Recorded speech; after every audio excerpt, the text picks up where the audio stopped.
बताइए, 18 साल, 20 साल, 22 साल की छोटी छोटी बालिकाएं, अत्यंत सुकोमल अंग वाली देवियां, जिनको हम घर से बाहर निकलने में भी मर्यादा का उल्लंघन समझते हैं, वो पैंट शर्ट और बेल्ट लगा करके और चौराहे पर पुलिस की नौकरी कर रही।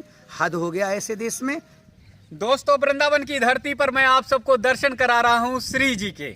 श्री जी यानी यमुना मैया के, और यमुना मैया के दर्शन कराने का प्रयोजन क्या है, कारण क्या है, वो भी मैं बताऊंगा आप सबको, जिसकी आप मांग कर रहे थे, बहुत दिन से कह रहे थे कि आप दर्शन कराइए, दर्शन कराइए। आप सबको मैं दर्शन कराने जा रहा हूँ बाबा रामदास जी महाराज जी के। रामदास जी का ये देखिए आश्रम लग चुका है, ये इनकी कुटिया बन चुकी है। और आप सबके लिए सबसे प्रसन्नता की बात है कि जैसे महाकुंभ में आप सब दर्शन कर रहे थे महाराज जी के, उसी तरह से अब आप दर्शन करेंगे श्री जी के एकदम किनारे। मैंने इसीलिए पहले आपको श्री जी के दर्शन कराएं कि श्री जी के एकदम किनारे बाबा जी का ये पांडाल लग रहा है, केसी घाट के नज़दीक है। तो अब आप सब दर्शन करने आ सकते हैं रामदास महाराज जी के आश्रम में। तो महाराज जी के अब दर्शन कराएंगे, क्योंकि आप सब कहते हैं, बार बार कहते हैं कि महाराज जी के दर्शन कराएं। महाराज जी के चरणों में बहुत बहुत प्रणाम। श्री श्याम सुंदर शिवने जो महारानी जो की जय हो।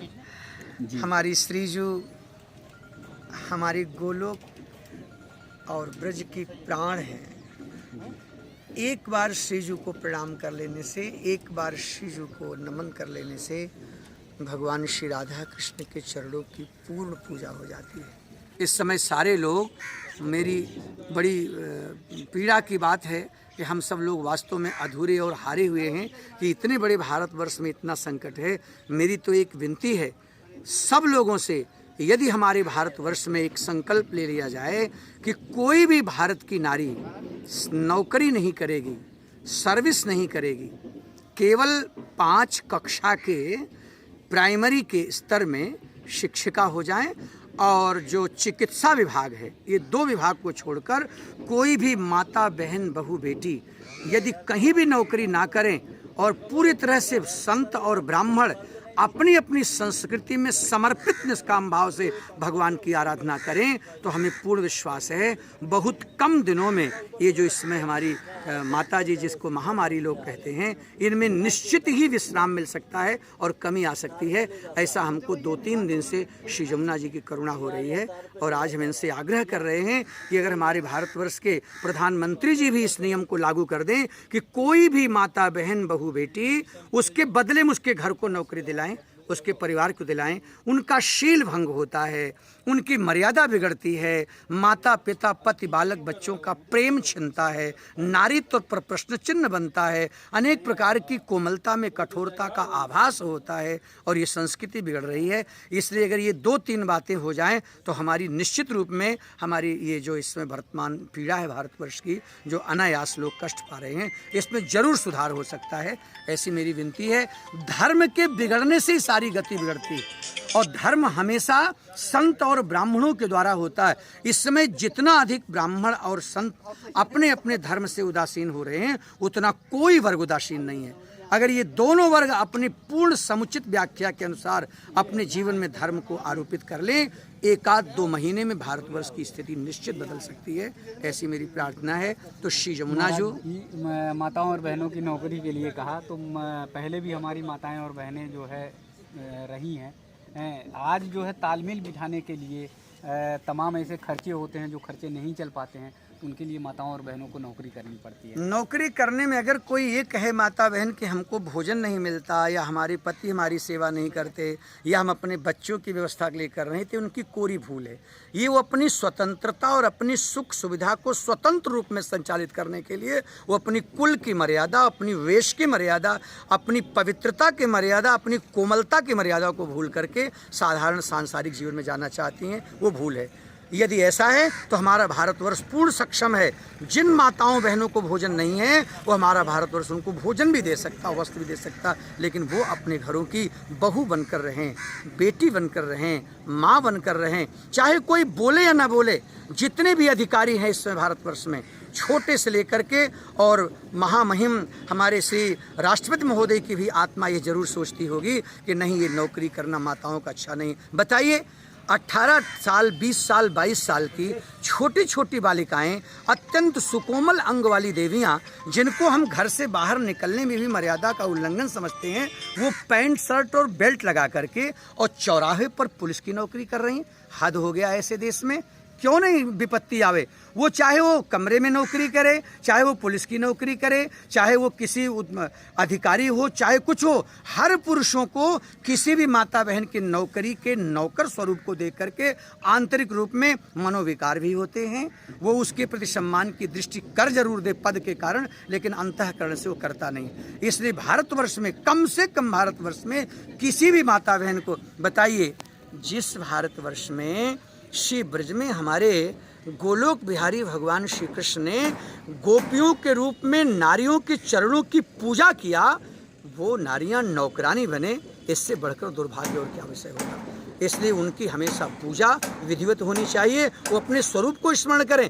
किसी नारी को अपनी सुंदरता, अपने धन, अपनी स्वतंत्रता या अपने पारिवारिक पालन पोषण की उच्छृंखलता के लिए अगर ये बात अच्छी लग रही है कि हम कितना अधिक समाज में आगे बढ़ जाएं, पुरुषों से आगे बढ़ जाएं, तो उसका पूरा भ्रम है। ये उसकी शिक्षा और उसकी शालीनता की नितांत कमी है। नारी की सुंदरता, नारी का विकास, नारी का वैभव, नारी का सौंदर्य केवल उसकी विनम्रता और आचरण में है, उसके शील में है, उसके ढके रहने में है, उसके पूरी तरह गोपनीय रहने में है, उसके आदर्श रहने में है, उसके पूरी तरह अत्यंत शील के अनुसार आचरण बिताने में है, भगवान की भक्ति करने में है। यदि ऐसा हो जाए तो मैं अपने संपूर्ण भारतवर्ष की देवियों के श्री चरणों की रज को अपने माथे लगा करके लगाने की अभिलाषा लेकर कह रहा हूँ कि जिन जिन माताओं बहनों ने अभी तक किसी विभाग में नौकरी की हो, प्राइमरी कक्षा से लेकर छोड़कर और चिकित्सा विभाग को, सबको अपनी अपनी नौकरी छोड़ देनी चाहिए। जी भर के उनको अपने पति, अपने माता पिता, अगर उनकी नौकरी छोड़ने पर ऐसा लगे तो अपने भाई को, अपने चचेरे परिवार को, किसी को अपना लिख कर दे दें, तो इससे हमारे भारतवर्ष में बहुत प्रगति होगी और सबको सुख मिलेगा। तो जैसे महाराज जी आपने कहा कि वो जब चौराहे पे ड्यूटी करती हैं या बाहर निकलती हैं, तो ये हमें अपने भाव को बदलना चाहिए कि उन्हें नौकरी छुड़वा देनी चाहिए। हमारे जो भाव हैं वो प्रकृति के विरुद्ध बदलने में सफलता नहीं मिल सकती। हमारे ठाकुर जी ने जिस नारी को एक विशेष अंग और एक विशेष कोमलता का स्वरूप देकर सृष्टि में भेजा है, उसको हम समानता के नाम पर अपने स्वार्थ और व्यवहार से बराबर करने की गलती करें और छद्म करें, ये हमारा भ्रम है, ये हमारी बहुत बड़ी गलती है। ये उनकी समानता नहीं, ये उनका अधिकार नहीं, ये उनको बराबर करने का नहीं, ये उनको सुखी करने का उपाय नहीं, बल्कि उनको जी भर के अंदर से समाप्त करने की चेष्टा है। ये मेरी संस्कृति को समाप्त करने का प्रयास। यदि आरक्षण भी है, यदि हमारा भारत का संविधान इस बात को समर्पण करे, तो हम संविधान को ही प्रणाम करते हुए बोलेंगे कि सब लोग उसमें परिवर्तन करें कि नारी जाति केवल पूजा की वस्तु है, केवल प्रेम की वस्तु है, केवल श्रद्धा की वस्तु है, केवल मर्यादा की वस्तु है। वो नौकरानी नहीं हो सकती। वो अपने अनेक प्रकार के जीवन को बिताने का प्रयास उसे नहीं करना चाहिए। महाराज जी, इस समय देख रहे हैं कि बहुत लोग शोक में डूबे हुए हैं और महामारी जिस तरह से है, तमाम तरह की समस्याएं और तमाम तरह का मन जो है संकट में है, व्यथित में है। ऐसा लग रहा है कि जीवन बचेगा ही नहीं। तो ऐसे में क्या उपाय करना चाहिए, कैसे शोक से निकलें और कैसे फिर जीवन फिर ढर्रे पे आ पाएगा? हमारी इस परम पूज्या माता महामारी केवल एक संदेश के रूप में भारतवर्ष में आई हैं। सब लोग अगर अपने अपने जीवन की वास्तविक परिभाषा में जीना शुरू कर दें, 1 महीने नहीं लगेगा, तुरंत इनकी संख्या में परिवर्तन हो जाएगा। जैसे छोटे से लेकर बड़े अधिकारी जो केवल लोगों पर अपने दिशा निर्देश का नियम व्यक्त करते हैं, उनके अपने आचरण को ठीक कर लें। जितने भी हमारे पूज्य ब्राह्मण और पूज्य संत भगवान हैं, वो अपने समस्त परिवार की और समस्त शिष्य परंपरा या अपने भोजन, प्रसाद, जलपान, निवास को एकदम सबके लिए समर्पित करके भगवान की भक्ति में लग जाएं। समस्त माताएं, बहनें, देवियां, नारियां अपनी परंपरा के अनुसार, अपने नारी प्रकृति धर्म के अनुसार जीवन बिताना शुरू कर दें। समस्त राजनीतिक लोग अपने निवास और अपनी परंपरा को हट करके एकमात्र भारतवर्ष के कल्याण के लिए चल दें। जहाँ जहाँ भी माइक लगे हैं, जैसे हमारे श्री वृंदावन में चारों तरफ माइक लगा है, गिरिराज जी में चारों तरफ माइक लगा है, अगर इन सारे माइकों में भारतवर्ष की ओर से, प्रशासन की ओर से, समाज की ओर से, अच्छे लोगों की ओर से दिन रात अखंड हरिनाम कीर्तन चलाया जाए, सब जगह भगवान का नाम संकीर्तन हो, सारे लोग भगवान पर पूरी तरह समर्पित हो जाएं, तो बिना चिकित्सा के, बिना दवाई के 1 महीना में हमारे भारतवर्ष में आराम मिल जाएगा, इसमें कोई संदेह नहीं। तो ये कोई शोध है महाराज जी, रिसर्च है कैसे? ये इसलिए है कि भारतवर्ष की पूर्ण निधि है। जहाँ जहाँ भी कोई महाविपत्ति आती है, भगवान के आग्रह पूर्ण, अनुरोध पूर्ण, कृपा पूर्ण, अश्रुपूर्ण स्तुति के सिवाय और कोई मार्ग नहीं बचता है।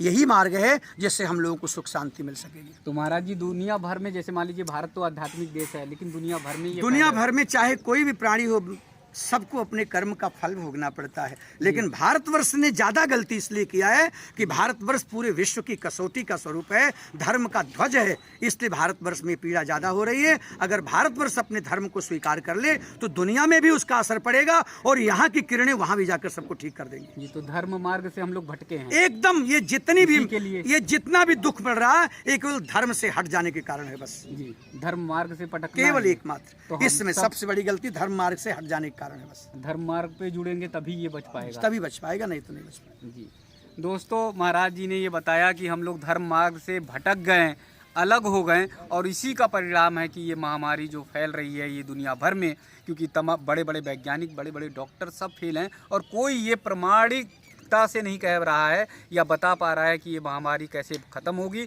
इसकी वैक्सीनेशन जो है उसका क्या प्रभाव रहेगा, वो नहीं बता पा रहे हैं। तो महाराज जी का ये कहना है कि भारत जो है धर्म की कसौटी पे सबसे पहले था, यानी विश्व गुरु था, तो उसको नेतृत्व करना होगा, धर्म कर्म ज़्यादा यहाँ करने होंगे, और तभी जो है ये महामारी जो है ख़त्म हो जाएगी। और 1 महीने के अंदर महाराज जी ये दावा कर रहे हैं।